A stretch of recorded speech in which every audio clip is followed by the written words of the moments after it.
Tadtad ng tattoo ang katawan. Maangas ang pormahan. At tiyak na hindi mo gugustuhin makabangga sa daan. Pero mga kapuso, huwag kayong mag-alala dahil sila'y mga kakaibang gangsta. Ang magkakakosang Jan Jan, Daniel, Miggy, at Kritiko.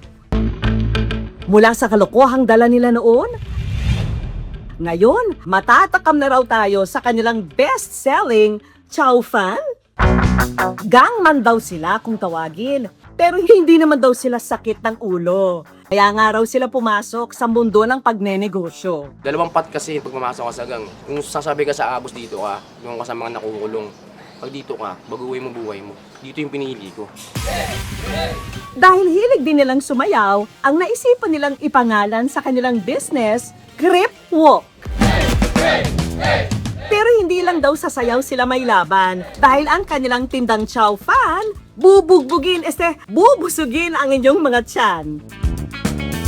For as low as 54 pesos, meron ka ng Chow Fan with Frank. Pwede ka pang mag-extra Chow Fan rice for only 39 pesos. At may iba pa raw silang panlaban sa menu.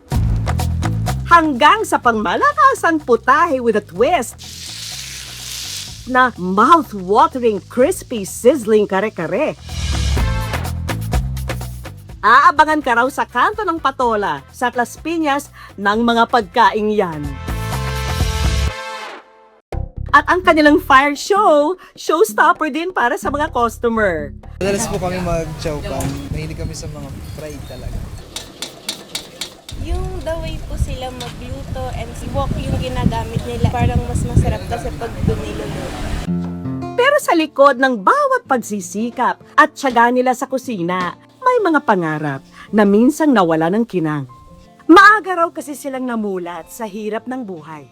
Batang ama ako eh. Nagkaroon ako ng anak, 17 years old ako.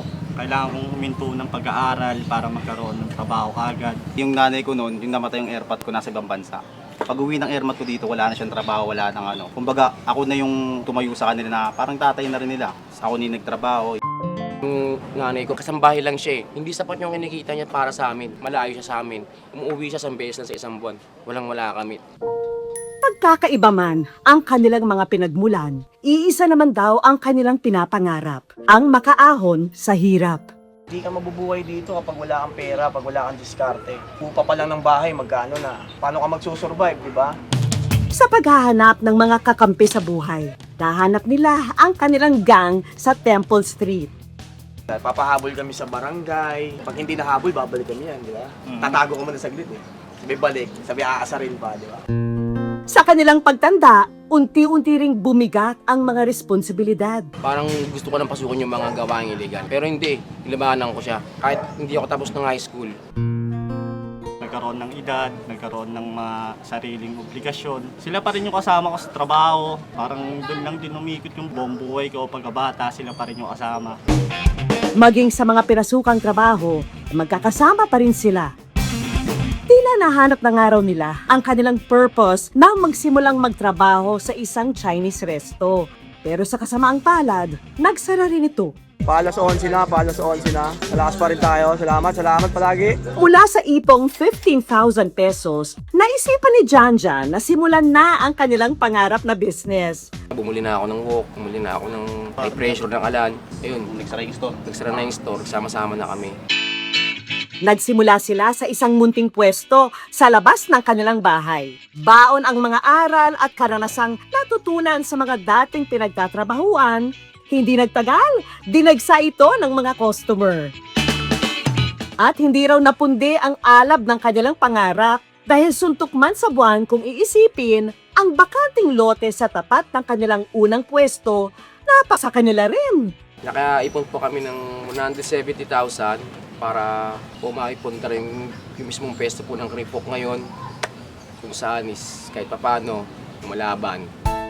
Hindi lang yan, dahil kung usapang pag-angat lang din naman, layunin din nila ang makatulong sa iba. Dahil nga sa Kripok, nagkaroon kami ng chance na yung ibang mga kaibigan namin na hindi matanggap sa trabaho kasi unang-una hindi nakapag-aral or walang mga requirements na gustong umextra para may income naman pangkain. Nagkaroon ng pintuan dahil sa Kripok.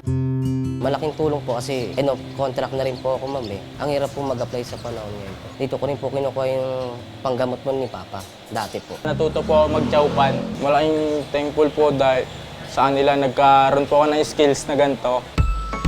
At kahit na mahigit 1 taon pa lamang sila, marami nang nagbunga mula sa kanilang pagsisikap. Hiling daw nila na hindi stereotype o husgahan ang mga tulad nilang miyembro ng gang. Para sa mga susunod pa na henerasyon, mas maganda na yung tingin nila sa gang.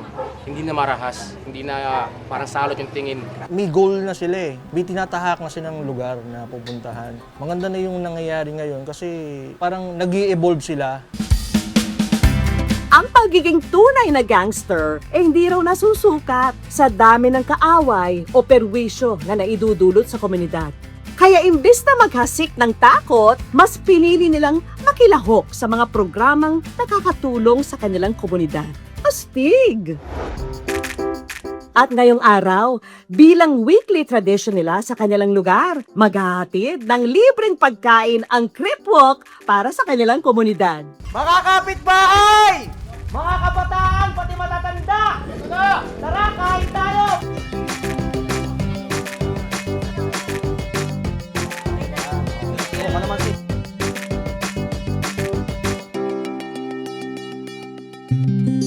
Sino pa ba ang pinakamapaproud dito kundi ang kanilang mga pamilya? Sinasabi niya sa akin, Mama, magiging negosyante na yung anak mo.